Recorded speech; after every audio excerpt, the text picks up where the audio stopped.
I would like to introduce our next speaker, Dr. Cornell. She is an assistant professor of medicine at Mayo Clinic in Florida. She did complete internal medicine residency and then went on to have additional training in breast health at the Dana-Farber Cancer Institute as well as the Yale Cancer Institute, and currently is very instrumental in the breast clinic here in Jacksonville. So, Dr. Cornell.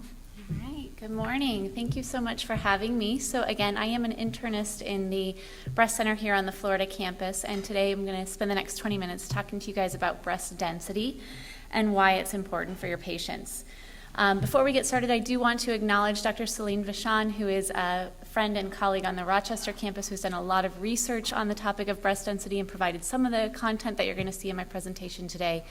And then also a good friend and colleague, Dr. Kristen Robinson, who's a radiologist on our Florida campus who provided the images that you'll see in my presentation today. So quickly, the objectives that we're going to talk about. First, we're going to review the definition and the incidence of increased mammographic breast density in the U.S. We're going to talk about the implications of having increased mammographic breast density in terms of screening strategies and breast cancer risk, and then review optional supplemental imaging modalities that should be available to women with increased breast density. So to get started, when we talk about breast density, we're typically referring to the visual assessment that is made by the reading radiologist when looking at a woman's mammogram.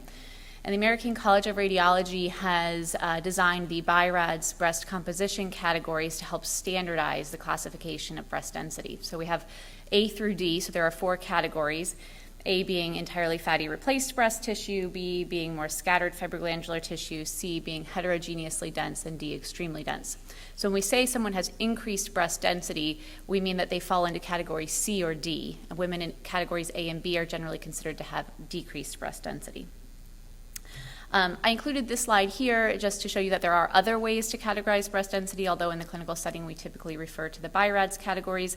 The parenchymal pattern described by Dr. Wolf was actually described in the 1960s, 1970s, and actually very closely resembles our current BI-RADS category, so it's a 4-category system as well. But we can also classify breast density by percent density, so looking at either area or volume-based measures of the amount of fibroglandular tissue to the overall volume of the breast, and this is a continuous variable as opposed to the categorical variables that we use with BI-RADS. With percent density, we can also automate this, so there are different software technologies available to allow us to automate that. The obvious advantage of that is reduced variability between reading radiologists. The downside is that the technologies can be expensive. Most insurance providers don't cover for the radiologist to be using these automated systems, and there can be differences